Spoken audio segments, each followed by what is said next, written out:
But something happened that changed her life forever. During the selection process, Emma learned that her closest work friend, someone she had mentored and supported for 2 years, had been systematically undermining her behind closed doors. This person had been collecting information about Emma's projects, taking credit for ideas in private meetings with management, and even sharing Emma's personal struggles with decision makers to make her appear unstable. Emma did not get the promotion. Her so-called friend did. The betrayal was so complete and so calculated that Emma realized she had been living in a fantasy world. She had confused professional courtesy with genuine friendship, and it cost her everything she had worked for. Your brain is wired to seek social connection. This is a survival mechanism that served our ancestors well when they lived in small tribes, where cooperation meant the difference between life and death. But in the modern corporate world, this same instinct becomes your greatest weakness. You want to belong, to be liked, to feel part of a group. So you share your dreams, your fears, your strategies, and your vulnerabilities with people who are fundamentally your competitors. The business world operates on one principle: profit maximization. Every decision, every policy, every relationship within a company exists to serve this goal. The company you work for does not care about your happiness, your friendships, or your personal growth, except to the extent that these things increase productivity and profits. The moment you become a liability, or when someone else can deliver better results, you will be replaced without hesitation.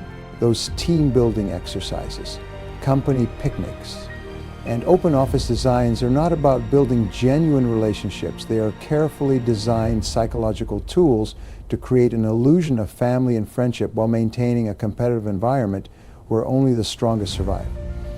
The company benefits when employees feel emotionally connected because it increases loyalty and reduces turnover costs.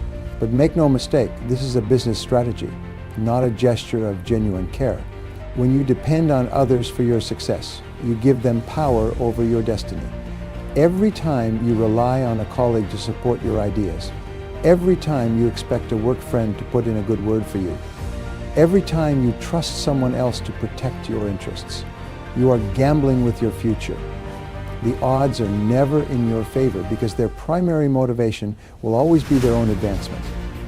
The most successful people in business understand this fundamental truth.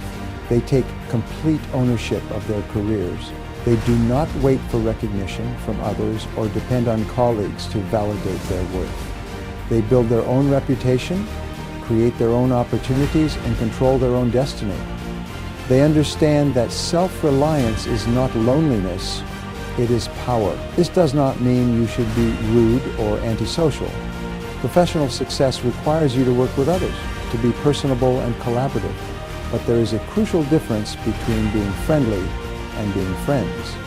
You can maintain positive, productive relationships with colleagues without emotional attachment or dependence.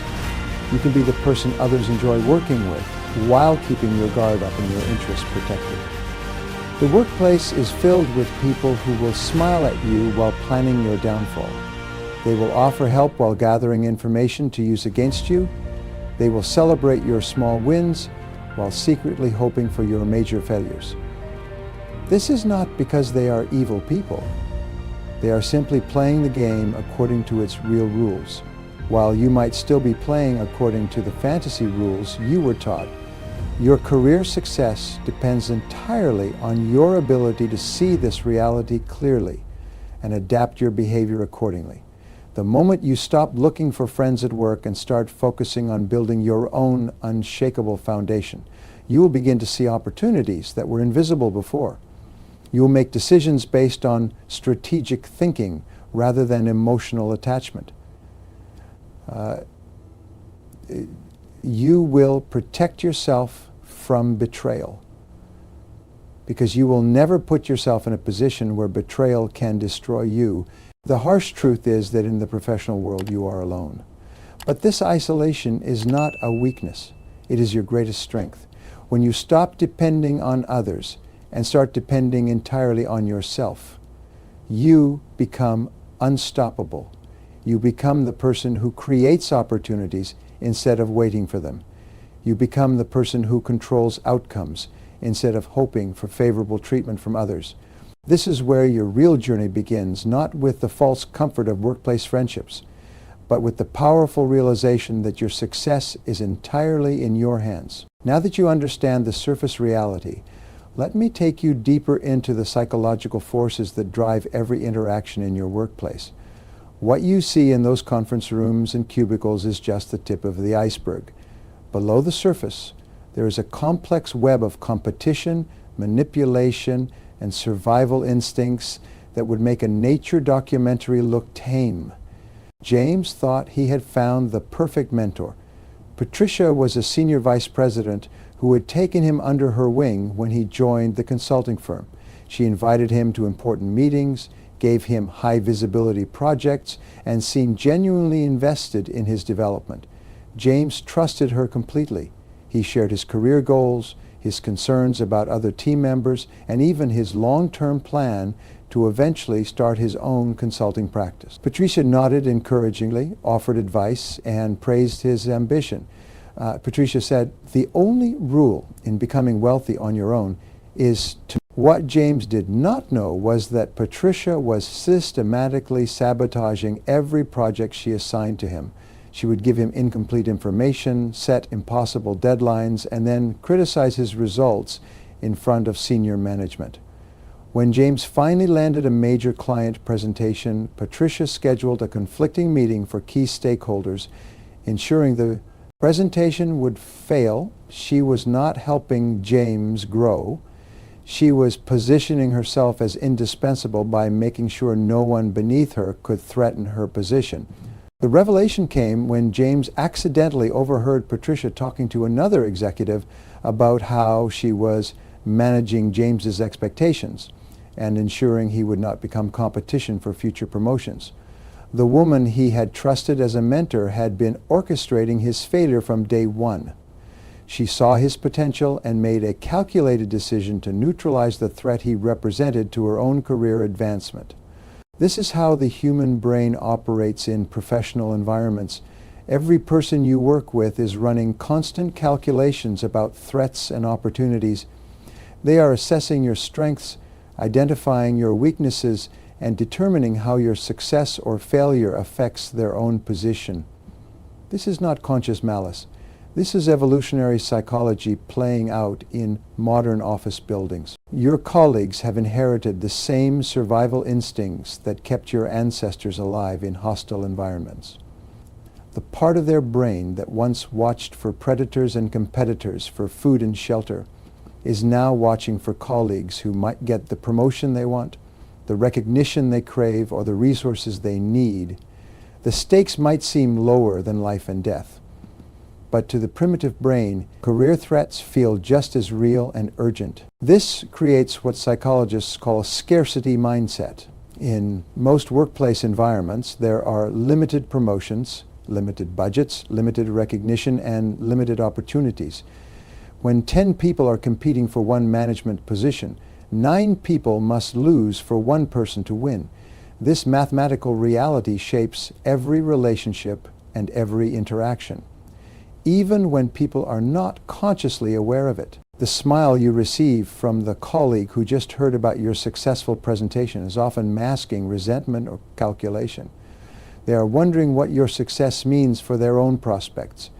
They are considering whether they should align with you or find a way to diminish your achievement. This is not personal. This is human nature responding to competitive pressure. Office politics are simply survival instincts dressed in business attire. The alliances that form between departments, the informal power structures that develop around influential people, the whisper campaigns that destroy reputations. These are all modern versions of tribal dynamics that have existed for thousands of years. Understanding this helps you see workplace relationships for what they really are: strategic partnerships that can be dissolved the moment circumstances change. Traditional networking advice tells you to build relationships, to be helpful, to make friends who will support your career. This advice is dangerous because it assumes other people will prioritize your interests over their own. The reality is that most networking relationships are transactional. People maintain connections with you as long as you provide value to them. The moment you become irrelevant to their goals, or worse, an obstacle to their success, those relationships will disappear. The most damaging aspect of workplace relationships is how they encourage you to share information that will eventually be used against you. When you tell a colleague about your job interview at another company, you give them ammunition to undermine your current position. When you complain about your boss to a trusted coworker, you create evidence that can be reported back to management. When you share your innovative ideas in casual conversation, you hand someone else the opportunity to present those ideas as their own. Information is the currency of power in professional environments. The person who knows the most about upcoming changes, budget allocations, management decisions, and colleague vulnerabilities has significant advantages over everyone else. Smart professionals hoard information like gold and only share it when they receive something valuable in return.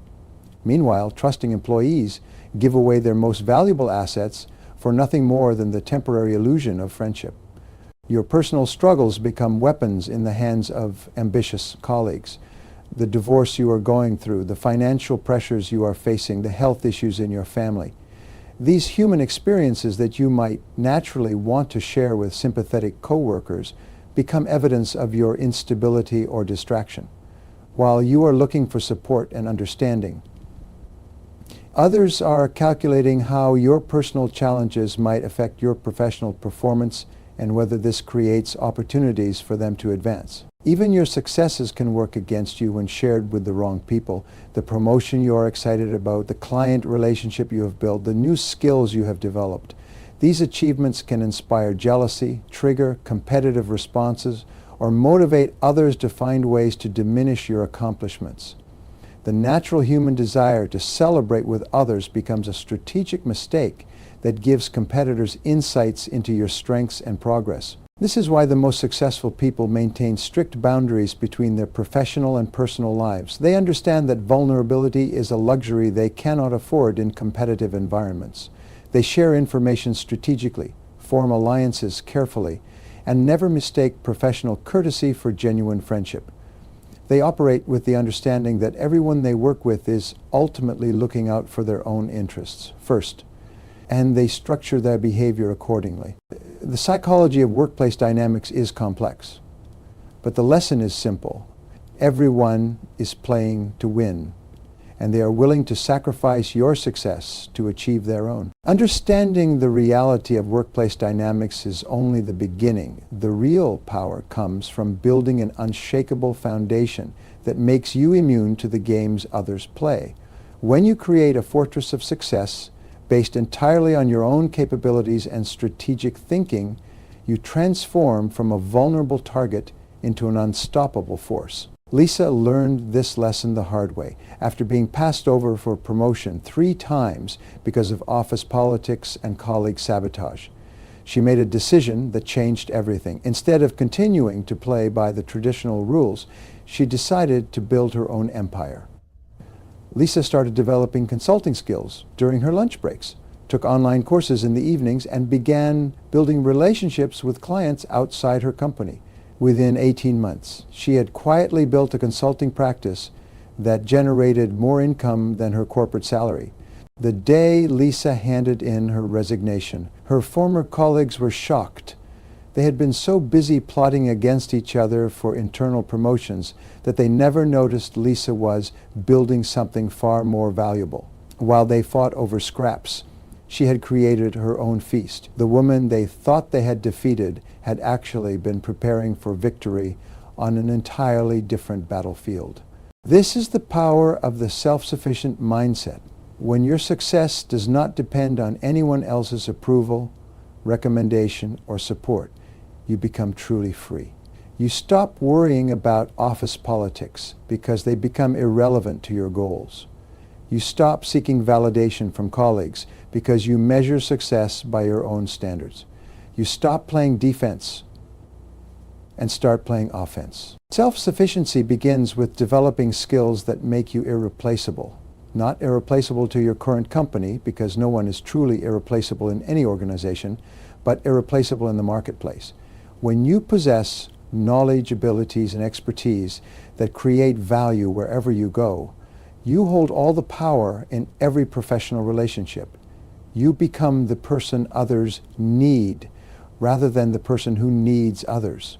The most successful professionals treat their careers like entrepreneurs treat their businesses. They invest in their own development, build their own reputation, and create their own opportunities. They do not wait for training programs or mentorship opportunities. They take responsibility for acquiring the knowledge and skills they need. They do not hope for recognition. They create work so outstanding that recognition becomes inevitable. Strategic relationship building is entirely different from traditional networking. Instead of seeking friends or trying to be liked, you focus on creating mutually beneficial connections based on value exchange. You identify people who possess resources, knowledge, or opportunities that could benefit your goals, and you determine what value you can provide to them in return. These relationships are professional, respectful, and clearly defined, but they are not emotional or dependent. The key to strategic relationships is maintaining appropriate distance while being genuinely helpful. You can provide value to others, share useful information, and